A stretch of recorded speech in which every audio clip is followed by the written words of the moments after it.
നമസ്കാരം. ഒരിക്കൽ കൂടി 100 മിനിറ്റിലേക്ക് സ്വാഗതം. ഞാൻ ഇന്ന് നിങ്ങളുമായിട്ട് ഷെയർ ചെയ്യുന്നത് നമ്മുടെ പ്രിയപ്പെട്ട സഹോദരൻ അർജുനൻ. അർജുൻ എന്ന് പറയുന്ന സഹോദരൻ നമ്മളിൽ നിന്നും മിസ്സായിട്ട് ഇന്ന് 13 ദിവസമായി. കർണാടകയിൽ ഷുറൂരിലുണ്ടായ ഒരു അപകടത്തിൽ അർജുനൻ മിസ്സാണ്. 13 ദിവസമായിട്ടും അദ്ദേഹത്തിനെ കുറിച്ച് യാതൊരു വിവരമില്ല. അദ്ദേഹത്തിന്റെ വാഹനത്തെ കുറിച്ചും യാതൊരു വിവരവുമില്ല. അദ്ദേഹം കരയിലാണോ വെള്ളത്തിലാണോ എന്നറിയില്ല. അദ്ദേഹം കരക്കാണു എന്ന വാർത്തയെ തുടർന്ന് കര മൊത്തം വാരിക്കഴുകി നമ്മൾ പരിശോധിച്ചു. അർജുനനെ കണ്ടെത്താൻ കഴിഞ്ഞില്ല. പിന്നെയാണ് വെള്ളത്തിലാണ് എന്നുള്ള നിഗമനത്തിലേക്ക് എത്തുന്നത്. വെള്ളത്തിൽ ട്രക്ക് കണ്ടു എന്ന് ട്രോൺ പകർത്തി നോക്കിയപ്പോ ലോഹത്തിന്റെ സാന്നിധ്യമുണ്ട് എന്നറിഞ്ഞു. സാധാരണക്കാർക്ക് ആർക്കും മനസ്സിലാക്കാവുന്ന ഒരു കാര്യമുണ്ട്. ട്രോൺ പകർത്തുമ്പോ ട്രവർ വെള്ളത്തിലേക്ക് വീണതാണ്. ആ കടയിൽ ഉണ്ടായിരുന്ന കടയുടെ മുകളിലത്തെ ഷീറ്റ് വെള്ളത്തിലേക്ക് വീണതാണ്. ഇതെല്ലാം ട്രോണിൽ ലോഹമായിട്ടാണ് കാണിച്ചത്. ലോഹത്തിന്റെ സാന്നിധ്യമുള്ള ഇടം എല്ലാം ലോറിയാണോ എന്ന് തെറ്റിദ്ധരിച്ചതാണ് നമ്മുടെ ഏറ്റവും വലിയ മണ്ടത്തരം. ഇത്രയും വലിയ ആധുനിക ടെക്നോളജി നമ്മുടെ ഇന്ത്യയിൽ ഉണ്ട് എന്ന് അവകാശപ്പെടുന്നവർ ഒരു കാര്യം മനസ്സിലാക്കണം. 13 ദിവസമായി അർജുനനും മറ്റു 2 സഹോദരങ്ങളും വെള്ളത്തിനടിയിൽ പോയിട്ട് എങ്ങനെയാണ് അവരെ രക്ഷിക്കണം എന്ന് നമ്മുടെ ആധുനിക ടെക്നോളജി ഉപയോഗിച്ച് വെള്ളത്തിൽ നിന്നും അവരെ കരക്കെത്തിക്കണം എന്ന് ചിന്തിച്ചിരുന്നു എങ്കിൽ ഇന്ന് അർജുനനും അർജുനന്റെ വാഹനവും മറ്റു സഹോദരങ്ങളും കരക്കെത്തിയേനെ. ഇന്ത്യയിൽ ഇത്രക്ക് ആധുനിക ടെക്നോളജിയെ വളർന്നിട്ടുള്ളോ? ചന്ദ്രയാൻ കണ്ടുപിടിച്ച നമ്മുടെ ഇന്ത്യയിൽ നാഴികക്ക് 40 വട്ടം ഡിജിറ്റൽ ഇന്ത്യ എന്ന് പ്രധാനമന്ത്രി പറയുന്ന ഇന്ത്യയിൽ ഒരു മനുഷ്യൻ വെള്ളത്തിലേക്ക് പതിഞ്ഞപ്പോ ആ മനുഷ്യനെ രക്ഷിക്കാൻ ഇത്തരക്ക് സംവിധാനങ്ങളെ ഉള്ളൂ നമ്മളുടെ ഈ ഇന്ത്യയിൽ. ദൈവം കാക്കട്ടെ. വൻ ദുരന്തങ്ങൾ ഉണ്ടായാലുള്ള അവസ്ഥ എന്തായിരിക്കും നമ്മുടെ മുന്നോട്ടുള്ള ഇന്ത്യയിൽ? എങ്കിലും അർജുനന്റെ കാര്യത്തിൽ വളരെ സങ്കടമുണ്ട്. എനിക്കെന്നല്ല, എല്ലാ മനുഷ്യരും അർജുനന് വേണ്ടി പ്രാർത്ഥനയിലാണ്. എന്നും ദൈവത്തോട് പ്രാർത്ഥിക്കുന്നുണ്ട് ആ മനുഷ്യനെ കിട്ടണേ എന്ന്.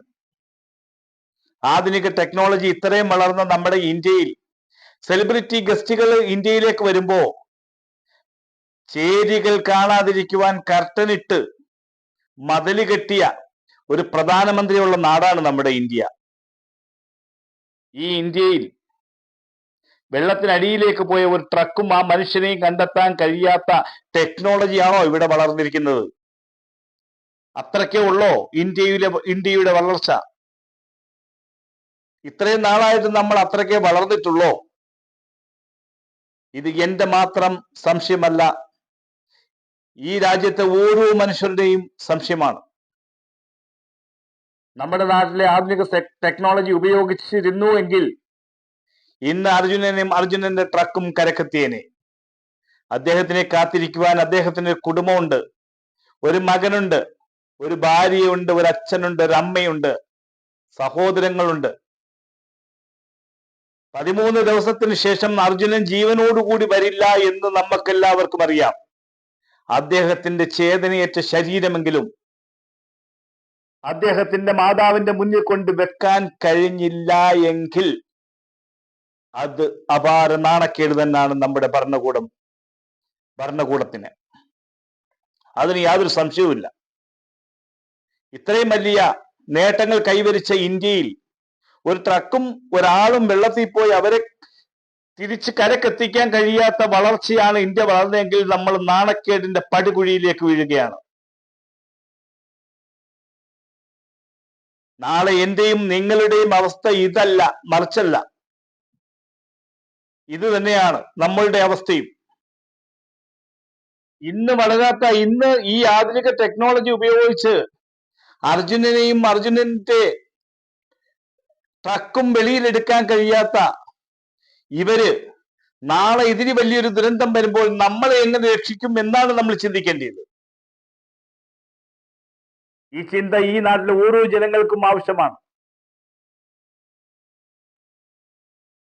നമ്മൾ ഏത് യുഗത്തിലാണ് നമ്മൾ ജീവിക്കുന്നത്? എവിടെയാണ് നമ്മൾ ജീവിക്കുന്നത്? അടിയൊഴുക്കൊണ്ട് പുഴയാണ്. മുങ്ങൽ വിദഗ്ധന്മാർക്ക് ഇറങ്ങാൻ കഴിയുന്നില്ല. മലപ്പേശ്വർ തിരിച്ചു പോകുന്നു. ആകെ നമ്മുടെ മുന്നിലുണ്ടായിരുന്ന ഏക പ്രതീക്ഷയായിരുന്നു മലപ്പയിൽ നിന്നുള്ള മത്സ്യത്തൊഴിലാളികൾ. അവരും കൂടി ഇതാ പിൻവാങ്ങുമ്പോ അർജുനന്റെ ഭാവി എന്താണ്? അർജുനൻ, മിഷൻ അർജുനൻ എന്തായി തീരും എന്ന ഒരു സങ്കടത്തോടു കൂടിയാണ് ഞാൻ ഈ വീഡിയോ ചെയ്യുന്നത്. ബഹുമാനപ്പെട്ട പ്രേക്ഷകരിനെ ഒന്ന് മനസ്സിലാക്കണം. നമ്മൾ നമ്മുടെ കൊച്ചു കേരളത്തിലാണ് ഈ അപകടം നടന്നിരുന്നുവെങ്കിൽ, പണ്ട് നമ്മുടെ മുന്നിൽ പെരുമൺ ദുരന്തം പോലുള്ള ദുരന്തങ്ങൾ നടന്ന അനുഭവങ്ങളുള്ള ഒരു നാടാണ് നമ്മുടെ കേരളം. അന്ന് ജാതിയോ മതമോ വർഗമോ രാഷ്ട്രീയമോ നോക്കാതെ എല്ലാവരും ഒരുപോലെ ചാടിയിറങ്ങി രക്ഷിച്ച ഒരു കാലമുണ്ട് നമ്മുടെ കേരളത്തിന്. ഇത് നേരെ മറിച്ചാണ്. കർണാടകയിൽ നിന്നും അർജുനനെ രക്ഷിക്കാൻ ഒരു വ്യക്തികളും മുന്നോട്ട് വരുന്നില്ല എന്നുള്ളതാണ്. നമ്മുടെ സർക്കാർ സംവിധാനങ്ങളല്ലാതെ, അതും മുങ്ങൽ വിദഗ്ധന്മാർ, അവരെ കൊണ്ട് ഇറങ്ങാൻ കഴിയില്ല, അടിയൊഴുക്കാണ്. മറ്റെന്തൊക്കെ ടെക്നോളജി ഉണ്ട് നമ്മുടെ നാട്ടിൽ? അർജുനൻ ജീവിച്ചിരിപ്പില്ല എന്ന് നമുക്ക് എല്ലാവർക്കും അറിയാം. പക്ഷെ തിരഞ്ഞ് അർജുനന്റെ ട്രക്കിനെ പുറത്തെടുത്തില്ല എങ്കിൽ ഇതൊരു വലിയ നാണക്കേടായിരിക്കും. മറ്റു രാജ്യങ്ങളുടെ മുന്നിൽ ഇന്ത്യ തലമുനിക്കേണ്ടി വരും.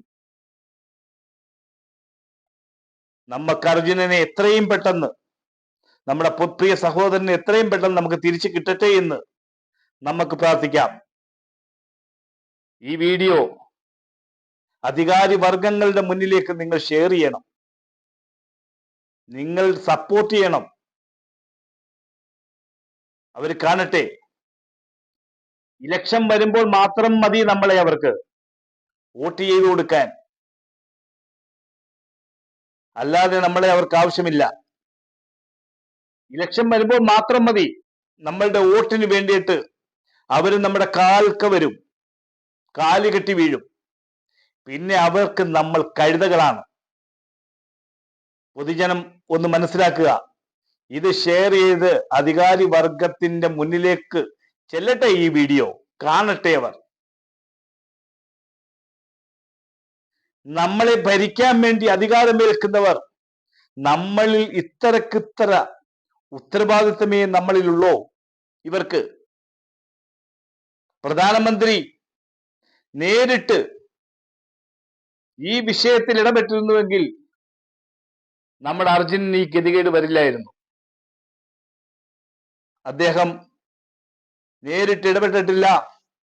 മുഖ്യമന്ത്രി പ്രധാനമന്ത്രിയുമായിട്ട് ഈ കാര്യം സംസാരിച്ചിട്ട് പോലുമില്ല എന്നാണ് എന്റെ അറിവ്. പ്രധാനമന്ത്രി നേരിട്ട് സംസാരിച്ചിരുന്നുവെങ്കിൽ, പ്രധാനമന്ത്രി നേരിട്ട് ഈ വിഷയത്തിൽ ഇടപെട്ടിരുന്നുവെങ്കിൽ മിഷൻ അർജുൻ വൻ വിജയമായിരിക്കുമായിരുന്നു. ഇന്ത്യയിലെ ആധുനിക ടെക്നോളജി എല്ലാം ഉപയോഗിച്ച്